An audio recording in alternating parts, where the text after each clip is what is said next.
Now remember, South Africa continues to celebrate the life of struggle stalwart Andrew Mlangeni and mourn his passing. And just to recap, if you missed it earlier, some breaking news tonight. President Cyril Ramaphosa has declared a special official funeral, Category 1, for the late Rivonia Trialist. He died at the age of 95 after complaining about abdominal pain. So the last surviving member of the Rivonia Trialists, he was the next-door inmate to Nelson Mandela on Robben Island. Tributes have poured in for the struggle veteran, and we will see those flags flying at half-mast from this Friday, until next Wednesday, when he will be afforded that special official funeral, Category 1. Now, to look back at his life and legacy, we're joined tonight by the author of the book, The Backroom Boy, the Andrew Mlangeni Story. Welcome to Mandla, Mathebula. Mr. Mathebula, thank you for being with us. Firstly, the choice of the name of your book, The Backroom Boy. Andrew Mlangeni himself said, "I was always the backroom boy." What does that mean?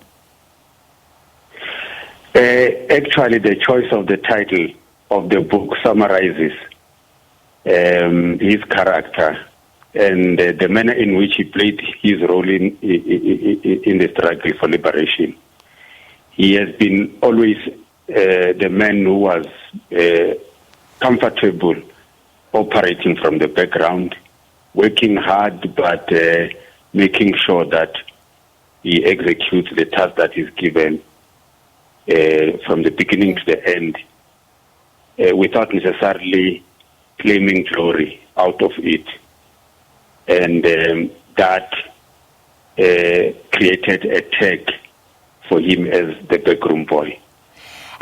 This has been backed up this week. We've been speaking to members of the community in Soweto living near him, speaking about how he was such a caring person, jovial as well, a man who lifted up others. Does that all come through as you wrote this, sort of a servant leader or a support in that background role? Yes, it does come out, because his actual character is that he did not want to elevate himself above others. And whatever he did, he wanted to remain an ordinary person and an ordinary member of the community.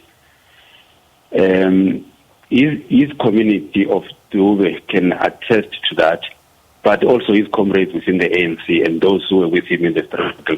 They will always tell you he did not want to be in the limelight. But given a task, he will execute it and make sure that it is completed timeously, and the outcome of that task is there for everyone to see. And I mean, sometimes he did come to the fore. So we played that old footage when he spoke to the United Nations about Nelson Mandela. I think that was when he was about 88 years old. And he, after serving as a member of parliament, he became the chair of the ANC's Integrity Commission. Party members say he served sometimes as the party's conscience. Did he criticize? Did he worry about his party at times? Well, he was that kind of a leader who was happy to be equal to everyone. And he regarded ANC as a viable vehicle through which to serve the people. So he was there to serve. His definition of a leader was that of someone who wants to serve the people. Remember, when he joined the struggle, he was ready to lose everything that he had, and he was prepared to die.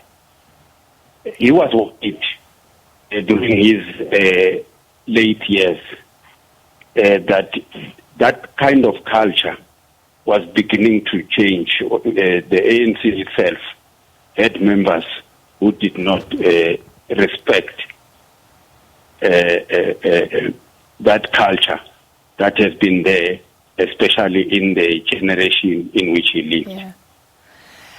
All right, let's go back to an earlier time. He was one of the first who left for military training in China. The Backroom Boy opens in China in 1962 when he's eating a dinner and none other than Mao Zedong walks in the door. Tell us that story quickly. Yeah, when he was selected as one of the people who would be shipped to China for training,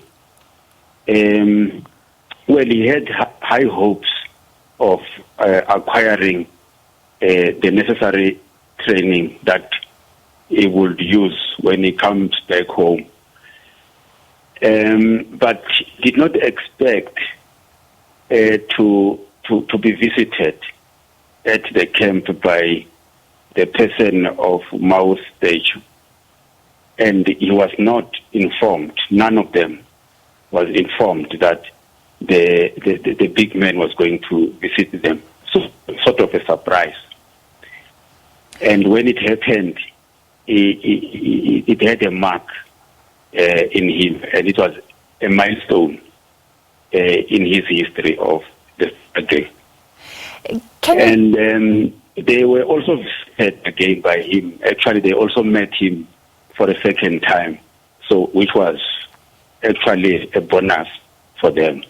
But what happened is that when those visits happened, they had read a lot about him and almost all his books as part of their training. As part of their training, they were also prepared in terms of their mental strength to make sure that they are ready for war. So they read all those books written by Mao and some of the big shots in the Communist Party of China and government there, and other books of some revolutionaries across the world. That on its own had an impact because although he had read those books, he did not expect to meet the man himself. And those who accompanied him, he was accompanied by big shots when he visited them at the camp. A fascinating opening motif. And before we let you go, I mean, his passion for golf is famous. Does golf feature at all in your book? No, it did not feature much there. I focused also on other issues that he liked, but most importantly, what was the emphasis was there was that I tried to emphasize on his various roles in the struggle, especially the hidden ones, those that we were unlikely to know had we not dug deeper in order to unearth them for everyone to see. All right, so operating often in the background, but in a very important way. Thank you very much. That was Mandla Mathebula, the author of The Backroom Boy, the Andrew Mlangeni Story.